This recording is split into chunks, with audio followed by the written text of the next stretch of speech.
So a while back, you may or may not have noticed that I reposted one of my earlier videos, but instead it was in German. And I said in the comments that I refused to provide any context. Well, I lied because this is the context. So for the past 3 years, or at least I think it's been 3 years, honestly, like time is starting to lose meaning for me. But I've been learning German. Not super intensely, pretty passively. Like more or less whenever I get some free time here and there. My recent videos have been about language and how language affects the mind. And language is really fascinating and also really, really bizarre. The fact that I'm making like these arbitrary sounds with my mouth and that somehow like it automatically causes you to understand them. Like I could just blah, blah, blah, like speak gibberish and the same thing won't happen. And yet I speak these sounds and then suddenly you do understand. And nearly everybody knows how to speak, and yet few people are really aware of just how strange language really is. It allows us to communicate an infinite number of ideas, and transfer a huge amount of information just based on the words that we use. The utter strangeness and perplexity of language becomes even larger when you realize that like languages are incredibly diverse, and how like the fact that when you isolate languages, so the same language goes to a different place and then starts to develop a different accent and starts to use different words, and then they kind of drift apart like that. My interest in language started when I was really young. I remember like at the age of 4, not understanding how it was even possible for me to be speaking English. I remember realizing one day that there had been a time before this where I couldn't understand or speak, and yet now I could. And I was just perplexed, like how did that transformation even happen? It just kind of happened automatically. I was just learning to speak, and I noticed that I was learning to speak, and I couldn't make sense of it. And to a large extent, I still don't really make sense of it. Language is also an important feature of cognition. Certain types of thinking, particularly like deliberate conscious thinking, seems to take place in language. And I also realized at a point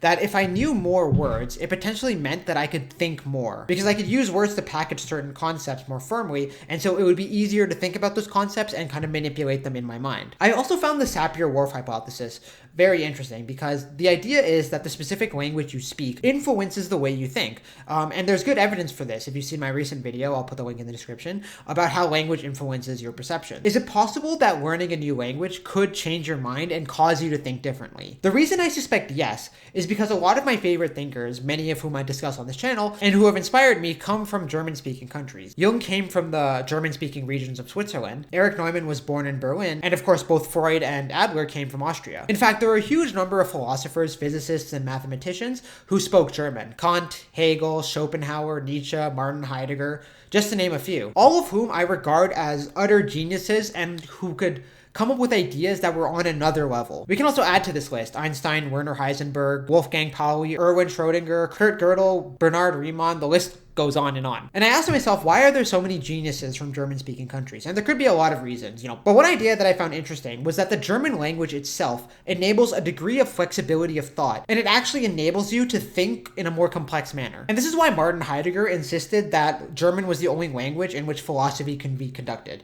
Now, obviously he was wrong, but the point that he was trying to make is that in order to conduct philosophy, we need to invent new terms to capture precisely what it was that we were talking about. Philosophy is always trying to produce new knowledge, and of course you would need new words to discuss that new knowledge. For example, Erschlossenheit, that's a Heideggerian term, which kind of captures how the world is open to us to be able to kind of understand it. And you might be thinking, like, how is it possible to just make up new words?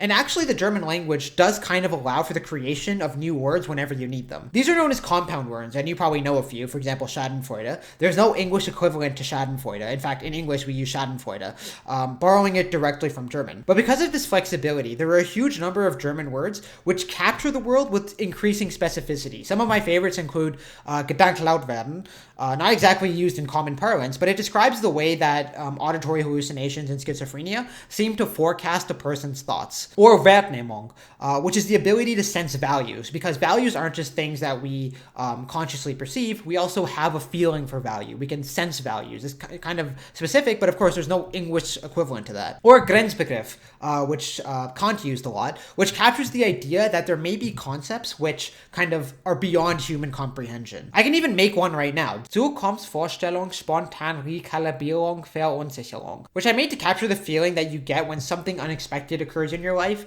and it suddenly causes you to reevaluate your plans for the future and change them. Kind of like with COVID.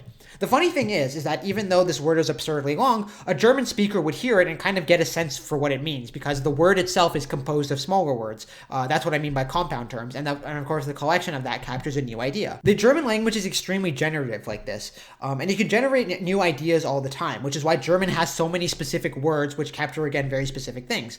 But Heidegger and other German philosophers use this fact to advance their thoughts, because how can you create new ideas without also creating the words which capture those ideas? And as I realized that like Heidegger and Nietzsche used words like this to kind of capture their thoughts, it made me consider the possibility that German itself enables this kind of like almost transcendental thinking, allowing the mind to kind of reach higher and higher ideas as you kind of specify ideas which would be otherwise very difficult to express. And then I posed the question of whether if I learned German, it would cause me to think differently and even more complexly. I'm a person who likes to do all sorts of experiments with my mind.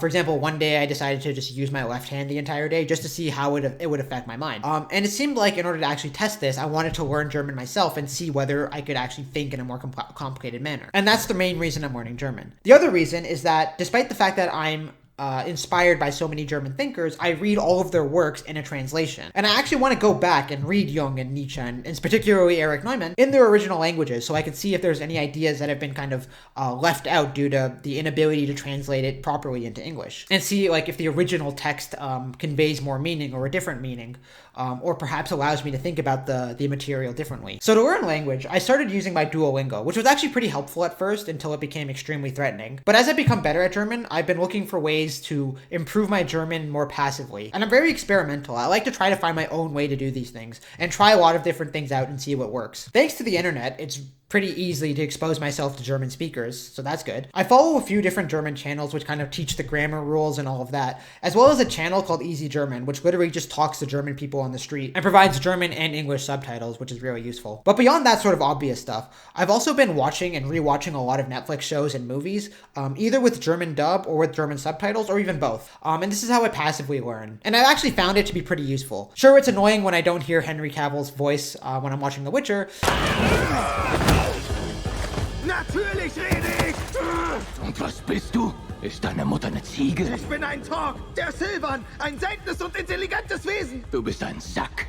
Mit Kuh. But I would rather be productive while wasting time than just merely waste time. It's actually surprising how many shows and movies are available in German, and sometimes I also watch shows that were originally produced in German. For example, Dark is a really good show, originally in German, and that's been helpful for learning as well. I also play some video games in German. I changed the language to German. I'm not a huge gamer or anything, but now I do have an excuse to replay Skyrim for the 20th time. I also do have access to a few of Jung's books in the original German, which I've been reading, as well as Beyond Good and Evil in German, with German and English side by side, and it's even more confusing in German than in English. I also have a few audiobooks in German, which I read alongside the English books, so I actually have the English book and the German book, and I'll read the English book while listening to the German version. And I even found the audiobook for Dune in German, so now I have another excuse to reread Dune. But of course, you can learn the rules and you can hear people speak all you want, but none of that actually translates directly into speaking, especially in a conversation. That video I made in German was actually me practicing my German speaking skills and also listening to myself speak, which was actually very helpful. But in addition to that, I also found a website where you can hire language tutors,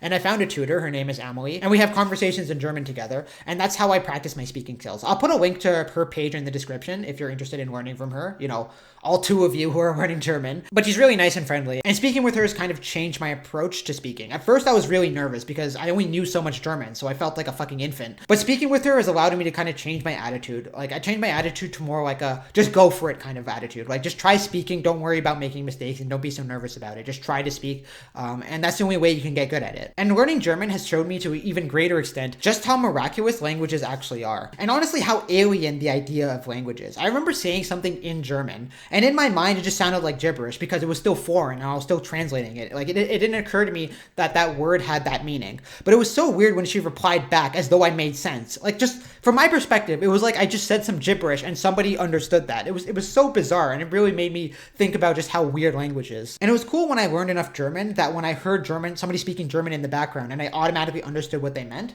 that was another weird thing because it's almost like German is starting to take over a part of my mind. Another thing I noticed about German, which I really like, is that it's very literal. For example, the word veterinarian in German is just Tierarzt, which means literally animal doctor. And because of this, it's sometimes easy to tell what a word means. Not always, but for example, the word gleichzeitig. I didn't know what that meant at first, but I just looked at it and I realized that the word gleich means same and zeitig means like timely. So like same timely, simultaneously. And there's a lot of words like that in German that are just kind of easy to pick up on the meaning of. And I also noticed that I sometimes think in German, but because my German isn't amazing yet, my thoughts are very rudimentary, like I'm thinking like a fucking child or something. But hopefully as I get better, I'll be able to actually see whether learning a new language like this does improve my ability to think and allow me to kind of reach that transcendental thinking state that I discussed earlier. Also, wie ist mein Deutsch bisher? Ziemlich gut, würde ich sagen, aber ich mache viele Fehler, als ich spreche. Ich kann auch nicht immer spontan sprechen, aber ich werde besser darin. Ich könnte auch vielleicht ein Video machen, über was ich mag und nicht mag an Deutsch, weil es viel zu sagen gibt. But learning German and understanding its features has made me interested in other languages as well, and I want to now know about their features. Languages, again, are insanely diverse.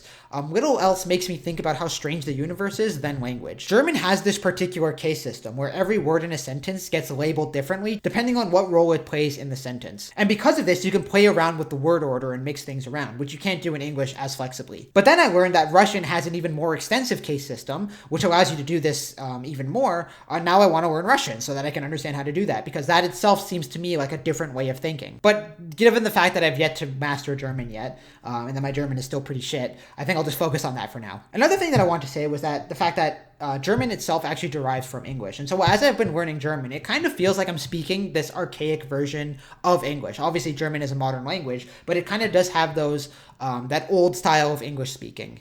Still within it. And like I said, I might make a video just discussing what I like about German and also what I don't like, because there's some shit that's actually pretty annoying to learn. Like the fact that every word has a gender and you have to memorize it, which is fucking really annoying. And I know that many of you are bilingual or even speak more languages.